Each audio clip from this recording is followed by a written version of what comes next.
ఆలోచించినట్లయితే ప్రార్థనతో ప్రారంభిద్దాం.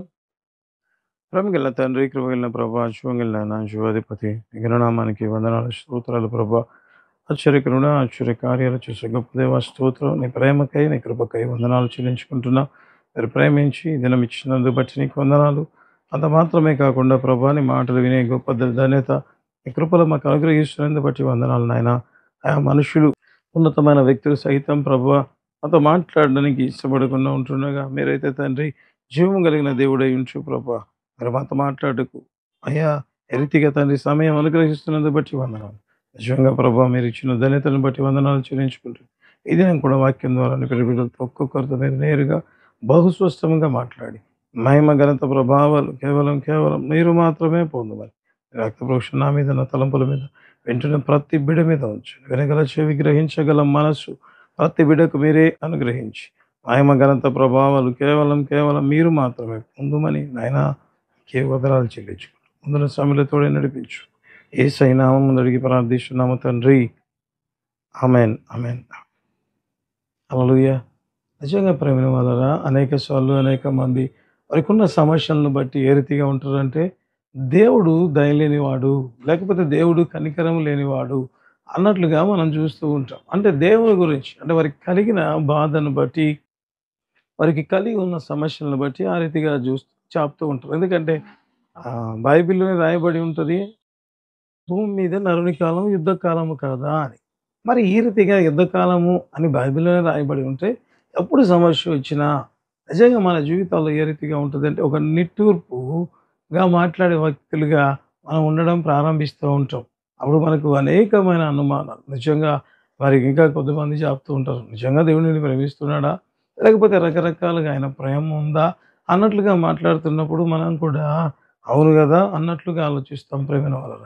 అయితే దేవుడు నిజంగా ఎంతటి ప్రేమ కలిగిన వాడు, ఎంత దయ చూపించే దేవుడు అని అంటే, నిజంగా బైబిల్ గ్రంథంలోంచి ఆ మాటలు మనం ధ్యానించడం ప్రారంభిద్దాం ప్రేమిన వలన. యెషయా గ్రంథము 66 అధ్యాయము 13 వచనం చదువుకుందాం. యెషయా గ్రంథం 66 అధ్యాయము 13 వచనం మొదటి లైన్ మాత్రమే చదువుకుందాం. ఒకని తల్లి వాని ఆదరించినట్లు నేను మిమ్మను ఆదరించేదను. ఇక్కడ చూస్తే ప్రేమిన వలన రాయబడిన మాట, ఒకని తల్లి వాని ఆదరించినట్లుగా నేను నిన్ను ఆదరిస్తాను అని దేవుడు చెప్పినట్లుగా ఇక్కడ మనం చూడడం ప్రారంభిస్తాం ప్రేమ వాళ్ళ. దేవుడు నిజంగా నాకు అనిపిస్తుంది ఏమని చెప్తున్నాడంటే, ఒక వ్యక్తి తల్లి ఆ వ్యక్తిని ఏ రీతిగా ఆదరిస్తుందో యాజ్ ఇట్ ఈజ్గా అంట దేవుడు కూడా మనల్ని ఆ రీతిగా ఆదరించేవాడుగా ఉంటాడు అని చెప్పినట్లుగా ఇక్కడ మనం చూడడం ప్రారంభిస్తాం ప్రేమ వాళ్ళ. నిజంగా నాకు అనిపిస్తుంది, ఎందుకు యెషయా ప్రవక్త ఎందుకు ఈ రీతిగా మరి రాసి ఉన్నాడు అంటే, నాకు అనిపిస్తుంది ఇది కేవలం వాగ్దానమే కాదు, యేసు ప్రభు గురించి ఒక ప్రవచనం అని నేనైతే చెప్పగలను ప్రేమల వాళ్ళ. ఎందుకు అంటే, నిజంగా యేసు ప్రభు గురించి అనేకమైన ప్రవచనాలు, ఆయన పుట్టుక గురించి నిజంగా యెషయా గ్రంథంలో రాయబడి ఉంటుంది. ఆయన ఆశ్చర్యకరుడు, ఆలోచనకర్త, బలవంతుడకు దేవుడు, రిత్యుడకు తండ్రి, సమాధానకర్తయగు అధిపతి అని ఆయనకు పేరు పెట్టబడును అన్న మాట ఇక్కడ మనం చూడడం ప్రారంభిస్తాం ప్రేమల వల్ల. యెషయా గ్రంథంలో రాయబడి ఉంటుంది. అదే రీతిగా యెషయా గ్రంథంలోనే ఉంటుంది, ఇదిగో కన్యక గర్భవతి అయి కుమారుని కంటది, ఆయనకు ఇమ్మానుయేల్ అని పేరు పెడతారు అని రాసిన ప్రవచనం కూడా మనం యెషయా గ్రంథంలోనే చూడడం ప్రారంభిస్తాం. అంత మాత్రమే కాకుండా యెషయా అనే బైబిల్లో రాయబడి ఉంటుంది, ఆయన శిలువ మరణాన్ని గురించి రాయబడి ఉంటుంది. ఎందుకంటే స్వరూపమైనను సొగసైనను లేనంతగా దేవుడు మారిపోయాడని యెషయాని రాసినట్లుగా మనం బైబిల్ గ్రంథంలో చూడడం ప్రారంభిస్తాం. అంటే దేవుని గురించి అనేకమైన మరి ఎక్స్పీరియన్స్ నిజంగా రాస్తున్న యెషయా, నిజంగా యెషయా గ్రంథంలో ఇంకొక మాట కూడా రాయబడి ఉంటుంది. ఏమని అంటే, అత్యున్నతమైన సింహాసనం మందు ఆశ్రయుడైన ఒకరిని చూచి తిని, ఆయన ఇంకా రాస్తూ అంటాడు, ఆయనను చూసి కేరువులు శరాబులు ఏ రీతిగా ఉంటాడంట, పరిశుద్ధుడు పరిశుద్ధుడు పరిశుద్ధుడు అని పొగడుచూ ఉంటారంట ప్రేమ వాళ్ళ. హల్లెలూయా. మరి ఇంత భీకరుడు, ఇంత సర్వశక్తిమంతుడు, ఎంత గొప్ప దేవుడు అని ప్రజలు నాకు అనిపిస్తుంది ఎంతగానో భయపడుతూ ఉంటే, ఆయన సమీపింపరాని తేజస్సులో ఉంటాడు అంటే మనం ఎక్కడ వెళ్తాం ఆయన దగ్గరికి? ఇటువంటి తలంపులు ప్రజల్లో ఉంటుండగా యెషయా గ్రంథంలో చివరి అధ్యాయంలో ఈ మాటలు రాయబడినట్లుగా ఏమని అంటే, దేవుడు చెప్పిన మాట, ఒకరిని తల్లి ఒకరిని ఆదరించినట్లుగా నేను మిమ్మల్ని ఆదరిస్తాను. నిజంగా ఎంత గొప్ప మాట. దేవుడు అంటే తన గురించి లేకపోతే యేసు ప్రభు గురించి దేవుడు చెప్పిన మాట, నేను మిమ్మల్ని తల్లిలాగా ఆదరిస్తాను అని చెప్పినట్లుగా మనం బైబిల్‌లో చూడడం ప్రారంభిస్తాం ప్రేమైన వాళ్ళు. అంటే దేవుని ప్రేమ ఎంత గొప్పగా ఉంటది. ఎందుకు దేవుడు తల్లితో కంపేర్ చేసుకున్నాడు అనే మాటను ఒకవేళ మనం ఈ దినం వాక్యంలోంచి చూడడం ప్రారంభిద్దాం ప్రేమైన వాళ్ళ. ఎందుకు ప్రభా నువ్వు తల్లితో కంపేర్ చేసుకున్నావు నీ ప్రేమను అంటే, ఇక్కడ మనం చూద్దాం వాక్యంలోనే దేవుడు ఏ రీతిగా ఎందుకు ఆ మాట కంపేర్ చేశాడో కూడా మనం చూడడం ప్రారంభిద్దాం ప్రేమైన వాళ్ళ. మత్తయి సువార్త 15వ అధ్యాయము 21, 22 వచనాలు చదువుకుందాం. మత్తయి సువార్త 15వ అధ్యాయము 21, 22 వచనాలు చదువుదాం. యేసు అక్కడి నుండి బయలుదేరి తూరు సీదోనుల ప్రాంతములకు వెళ్ళగా, ఇదిగో ఆ ప్రాంతముల నుండి కనాను స్త్రీ ఒకతే వచ్చి, ప్రభువా, దావీదు కుమారుడా, నన్ను కరుణింపుము, నా కుమార్తె దయ్యము పట్టి బహు బాధపడుచున్నదని కేకలు వేసెను. ఇక్కడ చూస్తే ప్రేమైన వాళ్ళ, ఒక తల్లి యేసుప్రభు దగ్గరికి వచ్చి ఏం చేస్తా ఉందంట, తన కుమార్తె బాగలేదని చెప్పి యేసు ప్రభు దగ్గరికి వచ్చి, నిజంగా బైబిల్లో రాయబడిన మాట, దావీదు కుమారుడా నన్ను కరుణించుము అని కేకలు వేసిందంట ప్రేమైన వాళ్ళు. కేకలు వేసినట్లుగా మనం బైబిల్ గ్రంథంలో చూడడం ప్రారంభిస్తాం. అంటే ఒక తల్లి తన కుమార్తె నిమిత్తము ఎక్కడి నుంచో ప్రయాణం చేసి వచ్చింది. నిజంగా అందుకే బైబిల్ రాయబడ్డది కదా, తూరు సీదోనుల ప్రాంతమునకు నుంచి ఆ వ్యక్తి రాయబడి ఆమె కనాను స్త్రీ ఒకటి అని, ఆ ప్రాంతము నుండి కనాను స్త్రీ ఒకటి వచ్చి అంట. అంత దూరం నుంచి యేసుప్రభు దగ్గరికి వచ్చిందంట. వచ్చి ఏదో మామూలుగా మాట్లాడడం లేదు కానీ, ఆ తల్లి తన కుమార్తె విషయమై ఎంత ఆతృత కలిగి ఉంది అంటే, ఇక్కడ రాయబడిన మాట ఏమని అంటే, దావీదు కుమారుడా నన్ను కరుణించుమని కేకలు వేయడం ప్రారంభించిందంట. నిజంగా యేసుప్రభు ఎప్పుడైనా ఒక్కడే ఉంటాడా? ఉండడు కదా ప్రేమైన వారు. అఫ్కోర్స్ ఈ కింద వచ్చిన చూస్తే అప్పటికే ఆయన దగ్గర శిష్యులు ఉన్నట్లుగా కూడా మనం చూడడం ప్రారంభిస్తాం. మరి ఇంతమంది నిజంగా ఉంటే కూడా ఆ తల్లి యొక్క ఆతృత ఏ రీతిగా ఉంది, ఒకవేళ నేను స్త్రీని కదా గట్టిగా అరిస్తే ఏం బాగుంటుంది అనే ఆ తలంపు ఆమె జీవితంలో లేదు ప్రేమైన వాళ్ళ. ఆమె మనస్సులో ఏముంది అంటే, తన కుమార్తె బాగుపడాలనే ఒకే ఒక ఆశ. అంటే ఆ ప్రేమ ఏం చేస్తా ఉంది అంటే, నిజంగా పరిస్థితులు అన్నీ కూడా మరిచిపోయేటట్టుగా చేయడం ప్రారంభిస్తా ఉంది ప్రేమైన వలన. హల్లెలూయా! అంటే నాకు అనిపిస్తది, ఆ తల్లి ప్రేమ ఏ రీతిగా ఉంది అంట, పరిస్థితులు అంటే అంతమంది జెంట్స్ ఉన్నారు. నిజంగా ఈ కాలంలోనే ఒకవేళ మగవాళ్ళంతా ఉన్నప్పుడు ఒక స్త్రీ గట్టిగా అరిస్తే ఒక రకంగా చూస్తారు. మరి ఆ రోజులలో నిజంగా ప్రేమైన వాళ్ళని ఎంత భయంకరంగా ఆమె దిక్కు చూస్తారు అనే తలంపు కూడా ఆమెలో లేదు ప్రేమైన వాళ్ళ. అయితే బైబిల్‌లో రాయబడింది, దావీదు కుమారుడా నన్ను కరుణించుమని కేక వేసిన రాయబడి ఉంటది. అంటే మొట్టమొదటిగా ఆ తల్లిలో ఉన్న క్వాలిఫికేషన్ ఏ రీతిగా ఉంది అంటే, తన కుమార్తె కోసం పరిస్థితులన్నీ కూడా మరిచిపోయింది. ఇంకొక మాట చెప్పాలి అంటే, తన కుమార్తె కోసం తన గురించి ఏమనుకుంటున్నారు కూడా పట్టించుకోలేదు ప్రేమైన వాళ్ళ. పట్టించుకోలేదు ప్రేమైన వాళ్ళ. నిజంగా నాకు అనిపిస్తది, యేసు ప్రభు కూడా ప్రేమైన వాళ్ళు. అందుకే నేను చెప్పాను మొదట్లోనే, ఇది యేసు ప్రభు గురించి ఉన్న ప్రవచనమే.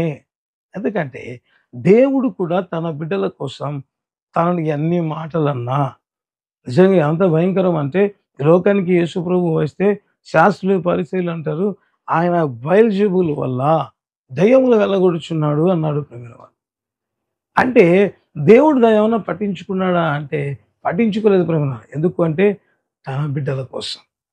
ఒకవేళ నాకు అనిపిస్తది, సమాజ మందిరాలకి దేవుడు వస్తే ఊచ చేయగలవాన్ని బాగు చేస్తే వాళ్ళు ఆయన్ను కామెంట్ చేస్తూ ఉంటే ఏవి పట్టించుకోలేదు ప్రేమ. ఎందుకంటే ఇక్కడ కూడా కనాని శ్రీ తల్లి ప్రేమ ఏ రీతిగా ఉంది, ప్రజలు ఏమనుకుంటున్నారు, ఏమనుకుంటారో ఫీలింగ్ లేదు ప్రేమైన వల్ల. అందుకే ఆమె ప్రేమ అంతగా కేకలు వేసేటట్టుగా చేయడం ప్రారంభించింది. ఇంకా చూద్దాం ఒక తల్లి ప్రేమ ఏ రీతిగా ఉంటుందో మనం చూడడం ప్రారంభిద్దాం. అదే మత్తయి సువార్త 15వ అధ్యాయము 23వ వచనాన్ని మనం చదువుకుందాం ప్రియమైన వారు. మత్తయి సువార్త 15వ అధ్యాయము 23వ వచనం.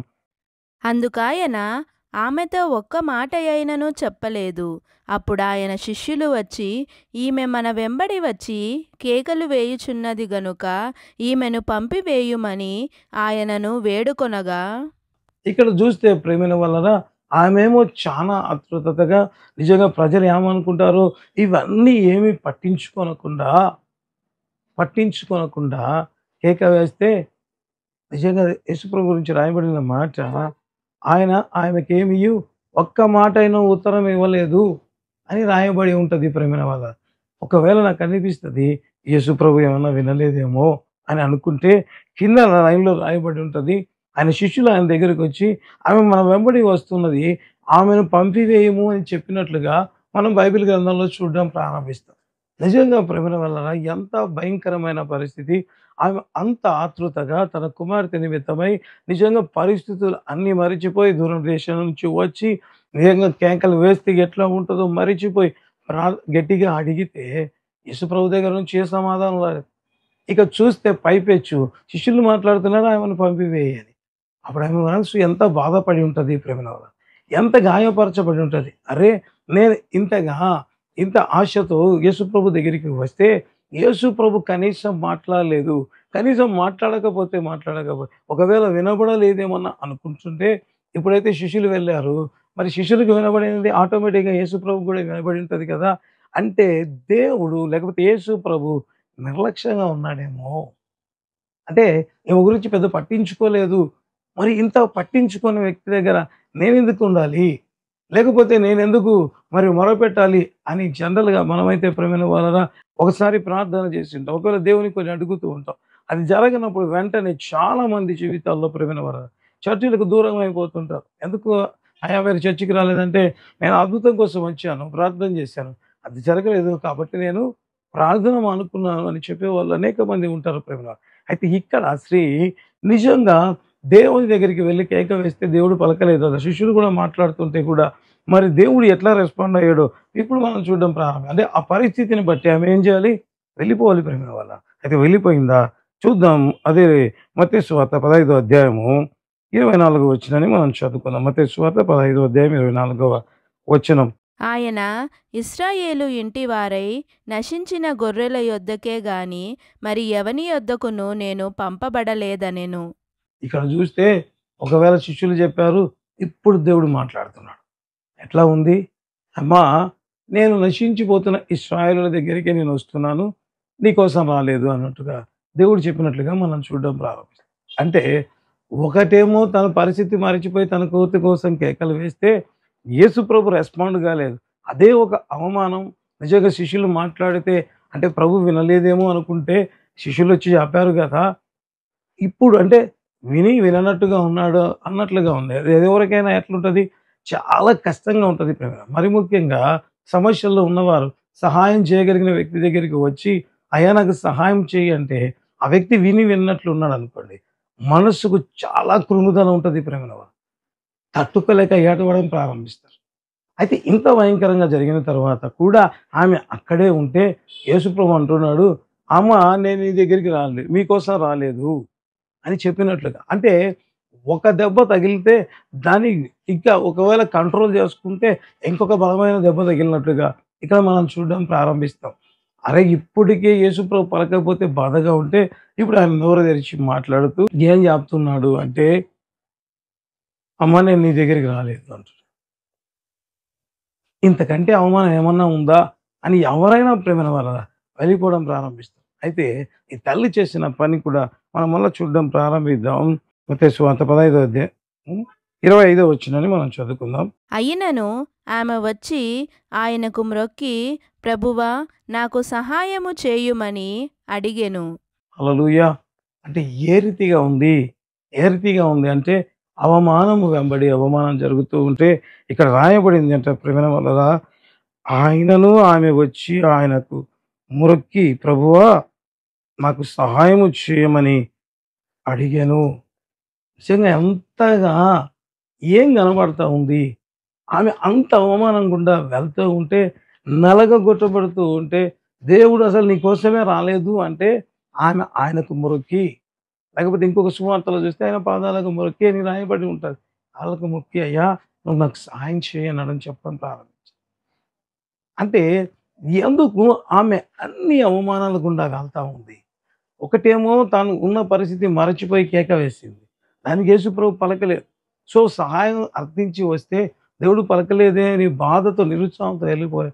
తర్వాత దేవుడు మాట్లాడితే కూడా ఆమెకు ఆదరణ కలిగిందంటే లేదు ప్రేమైన వాళ్ళ. అయినా కూడా ఆమె యేసుప్రభు కాళ్ళకు మొక్కి నువ్వు నాకు సహాయం చేయని ప్రారంభించిందంట ప్రేమైన వాళ్ళ. హల్లెలూయా. అప్పుడు దేవుడు ఏమన్నాడో కూడా మనం చూడడం ప్రారంభిద్దాం. అదే మత్తయి సువార్త 15వ అధ్యాయము 26వ వచనాన్ని మనం చదువుకుందాం. మత్తయి సువార్త 15వ అధ్యాయం 26వ వచనం. అందుకాయన పిల్లల రొట్టె తీసుకొని కుక్క పిల్లలకు వేయుట యుక్తము కాదని చెప్పగా, ఎంత భయంకరమైన దెబ్బలు ప్రేమ వాళ్ళ, ఎంత భయంకరమైన పరిస్థితి అంటే దేవుని కాళ్ళకు మొక్కి సాయం చేయ ప్రభువా అంటే పిల్లల రొట్టె తీసుకొని కుక్క పిల్లలకు వేయటం యుక్తం కాదు అంటే నాకు అనిపిస్తుంది. టైం గడుస్తుండగా ఆ తల్లికి కలిగే అవమానాలు అతి భయంకరంగా ఉన్నాయి ప్రేమ, అతి భయంకరంగా ఉంటున్నాయి. అయ్యా వచ్చి ప్రార్థన చేస్తే రెస్పాన్స్ లేదు. ఆ తర్వాత దేవుడు మాట్లాడితే మళ్ళా మరి ప్రార్థన చేస్తుండగా దేవుడు శిష్యులతో మాట్లాడితే నేను నీ కోసం రాలేదని, అయినా ఏమైనా కనికరిస్తాడేమో నీ కాళ్ళు పట్టుకుంటే ముక్కి సాయం చేయ ప్రభు అంటే దేవుడు అన్నాడంట, అయ్యా రొట్టె పిల్లలకు మాత్రమే, కుక్క పిల్లలకు కాదు అన్నట్లుగా ఇక్కడ మనం చూడడం ప్రారంభిస్తాం. నిజంగా నాకు అనిపిస్తుంది ఆ తల్లి హృదయం ఎంత రంపుకొతకు గురి అయి ఉంటుంది. ఇక నాకు వద్దు అని వెళ్ళిపోతారు ప్రేమ, అనేక అవమానాలు వెళ్ళిపోయే వారిగా ఉంటారు.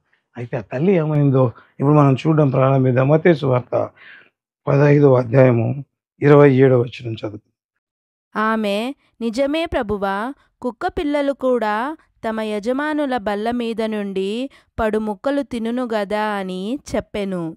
అంతగా జరిగితే కూడా, అంత భయంకరంగా జరిగితే కూడా ఆమె అన్నమాట, అయ్యా నువ్వు చెప్పింది ప్రభా నిజమే, కుక్క పిల్లలు కూడా తన యజమానుని బల్ల మీద నుంచి పడు ముక్కలు తినును కదా అని చెప్పినట్లుగా మనం చూడడం ప్రారంభిస్తాం ప్రేమ. ఎందుకు నేను బాగానే అంతా మీకు చదివించానంటే ఒక తల్లి తన కుమార్తె కోసం ఏ రీతిగా ఆ తల్లి ప్రేమ ఎంత బలంగా కనబడుతుందో మీకు చూపించడానికి ప్రేమ. ఈ వాక్య భాగం మీకు తెలియదని కాదు, ఒక తల్లి ఏ రీతిగా తన కుమార్తె నిమిత్తం ఎన్ని అవమానాలు భరించింది, ప్రార్థన చేసింది పరిస్థితి బాగలేకుంటే, ఆ తరువాత దేవుడి నుంచి సమాధానమే రాలేదు, అయినా ఆమె ఓర్చుకున్నది. ఆ తర్వాత ఆ తల్లితో దేవుడు అంటాడు నీకోసమే రాలేదు అని. ఆ తర్వాత ఆ తల్లి అంటది కాళ్ళకు మొక్కి దైవానికి సాయం చేయంటే ఆ తర్వాత వచ్చిన అవమానం ఎంత భయంకరంగా, ఒకవేళ కాళ్ళు పట్టుకుంటే అయినా కనీసం కనికరించబడతారేమో అని కాళ్ళు పట్టుకొని ప్రార్థన చేస్తే కూడా దేవుడు అంటాడు ఇంకా కఠినంగా ఉన్న భయంకరమైన మాట కుక్క పిల్లలకు కాదు అన్నట్లుగా చూడడం ప్రారంభిస్తుంది. అయినా కూడా ప్రేమిన వారలా తల్లి తట్టుకొని ఏమని చెప్పింది, అయ్యా యజమానుడు బల్ల మీద నుంచి పడు రొట్టె ముక్కలు కుక్క పిల్లలు తింటాయి కదా అని చెప్పడం ప్రారంభించింది. అప్పుడు దేవుడు అన్నమాట ఇప్పుడు మనం చూడడం ప్రారంభిద్దాం. మత్తయి సువార్త 15వ అధ్యాయము 28వ వచనం. అందుకు యేసు, అమ్మా నీ విశ్వాసము గొప్పది, నీవు కోరినట్టే నీకు అవునుగాక అని ఆమెతో చెప్పెను. ఆ గడియలోనే ఆమె కుమార్తె స్వస్థత నొందెను. హల్లెలూయా. ఏంటి తల్లి ప్రేమ అంటే ఏదో 4 మాటలు చెబితే ఏదో కొంచెం అది జరిగితే ఉంటారు, అరే నేనెందుకు ఇంత కష్టపడాలి, లేకపోతే ఒకవేళ ఇంత అవమానమా, ఏదో కుమార్తె మీద ప్రేమతో నేను వచ్చాను అని అనుకునే తల్లి కాదు. ఒక తల్లి ప్రేమ ఎంత స్ట్రాంగ్గా ఉంటుంది. ఎన్ని అవమానాలైనా, ఎన్ని బాధాకరమైన మాటలైనా, ఒకవేళ నాకు అనిపిస్తుంది హృదయమే పగిలిపోయి నిజంగా కకావికలమయ్యే పరిస్థితిలో కూడా ఆమె మనస్సులో ఏముంది అంటే తనకు జరుగుతున్న అవమానాన్ని కాదు ప్రేమైన వాళ్ళరా, తన కుమార్తె స్వస్థత నొందాలి అనే ఒక స్థిర నిశ్చయము ఆ తల్లిలో ఎంతగా అంటే ఎన్ని అవమానాలు జరిగినా తట్టుకొని నిలబడింది ప్రేమైన వాళ్ళని. అందుకే దేవుడు నిజంగా చాలామంది అంటుంటారు, ఎందుకు యేసుప్రభు అక్కడ ఆ కుక్క పిల్లతో పోల్చాడు, ఎప్పుడు దేవుడు ఆ రీతిగా మాట్లాడు కదా అంటే, దేవుడు నిజంగా ఒక తల్లిలాగా నేను నిన్ను ఆదరిస్తానంటే ఆ తల్లి ప్రేమ ఎంత స్ట్రాంగ్గా ఉంటుందో నిజంగా మనకు చూపించాలని ప్రేమైన వాళ్ళ. ఒక కనాను స్త్రీని తన కుమార్తె నిమిత్తమై ఎన్ని అవమానాలు పడింది, ఎంత బాధాకరమైన పరిస్థితి గుండా. అంటే యేసుప్రభు చెప్తున్న మాట ఏ రీతిగా ఉందంటే, అయ్యా మీరు అనుకుంటుంటారు కదా, ఏదో నా ప్రేమ ఏదో యేసుప్రభు ప్రేమమయుడు, ఆయన ప్రేమ కలిగిన వాడు అని చెప్పడం కాదు. ఆయన ప్రేమలో అందుకే దేవుడు అన్నాడు, ఒకని తల్లి ఒకని ఆదరించినట్లుగా నేను నిన్ను ఆదరిస్తాను. అంటే తల్లి యొక్క ప్రేమ ఎంత గొప్పది నిజంగా చూపించాలి అంటే, దేవుడు ఏదో చెప్పి మామూలుగా సైలెంట్‌గా ఉంటే చాలామంది చాలా రకాలుగా కామెంట్ చేస్తూ ఉంటారు ప్రేమ. అందుకే దేవుడు ఏం చేశాడంటే, ఆ తల్లి జీవితంలో ఆమెకున్న ప్రేమ ఎన్ని అవమానాలైనా భరించింది ఆ తల్లి. ఎంత భయంకరమైన నిజంగా చుట్టూ చూస్తున్న వారు ఎంత జాలిగా చూసుంటారో ప్రేమైన వాళ్ళ. అరే! ఏంది ఇంతగా ఈ తల్లి తగ్గించుకుంటా ఉంది. ఆమె కాళ్ళు మొక్కినప్పుడు ఎంతమంది నిజంగా ఏంటి యేసుప్రభు ఈ రీతిగా మాట్లాడుతుంటే అయినా కూడానా మరి కుక్క అన్నప్పుడు కూడా ఈ నిజంగా ఎవరైనా వెళ్ళిపోతారు ప్రేమైన వాళ్ళు. అయితే ఆ తల్లి నిలబడింది. తద్వారా ఏమైంది? తన కుమార్తె స్వస్థత పొందుకున్నట్లుగా చేయడం అందుకే దేవుడు చెప్తున్న మాట. నా ప్రేమ ఏ రీతిగా ఉంటది అంటే తల్లిలా ఉండడం ప్రారంభిస్తదంట. హల్లెలూయా!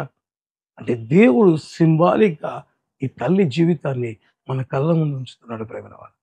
ఎన్నిసార్లు ఎంతమంది చేత దేవుడు అవమానించబడ్డాడు. నాకనిపిస్తది ప్రేమైన వాళ్ళ సిలువలో యేసుప్రభు వేలాడుతుంటే ప్రతి ఒక్కరు కామెంట్ చేయడమే ప్రేమైన వాళ్ళ. ప్రతి ఒక్కరు నువ్వు దేవుడివైతే దిగిరా.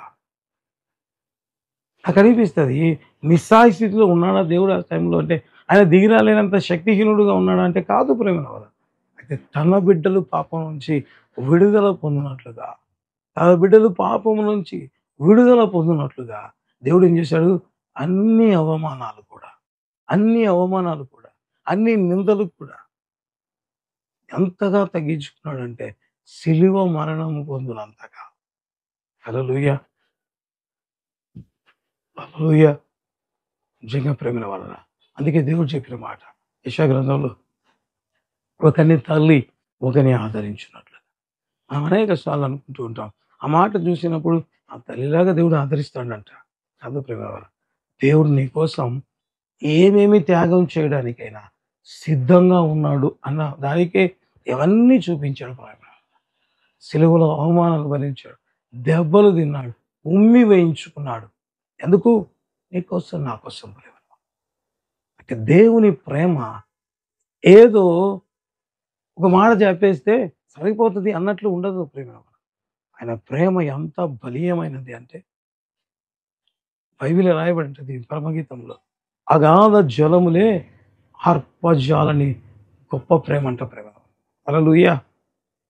అందుకే ఈ స్త్రీ విషయంలో దేవుడు ఒక తల్లి ప్రేమ ఎట్లా ఉంటది, ఎట్లా ఉంటుందో చూపించడానికే దేవుడు అంత కఠినంగా మాట్లాడడం ప్రారంభించాడు. అనేక సార్లు మనం అనుకుంటూ ఉంటాం, అయ్యా దేవుడు నన్ను ప్రేమిస్తున్నాడా, దేవుడు నన్ను నిజంగా చూస్తున్నాడా, అనేకమైన అనుమానాలు మన జీవితంలో ఉండడం ప్రారంభిస్తుంది. దేవుడు చెప్తున్నమాట ఒకని తల్లి ఆదరించినట్టు అంత గొప్పగా మనం ఆశీర్వాదం పొందుకోవడానికి, దేవుడు ఏమి చేయడానికైనా, మనం విడుదల పొందడానికి దేవుడు ఏమి చేయడానికైనా, ఎంతటి అవమానానికైనా, ఎంతటి బాధ గుండా అయినా వెళ్ళడానికి సిద్ధముగా ఆల్రెడీ చేసి చూపించాడు ప్రేమ. హల్లెలూయా! అది ఒక తల్లి యొక్క ప్రేమ. అంతేనా? ఇంకా నాకు అనిపిస్తుంది ఒక వాక్య భాగాన్ని నేను మీకు చూపించాలని ఆశపడుతున్నాను ప్రేమ వల్ల. తల్లి ఇంకా ఏం చేస్తుందో చూడడం ప్రారంభిద్దాం. యోహాను సువార్త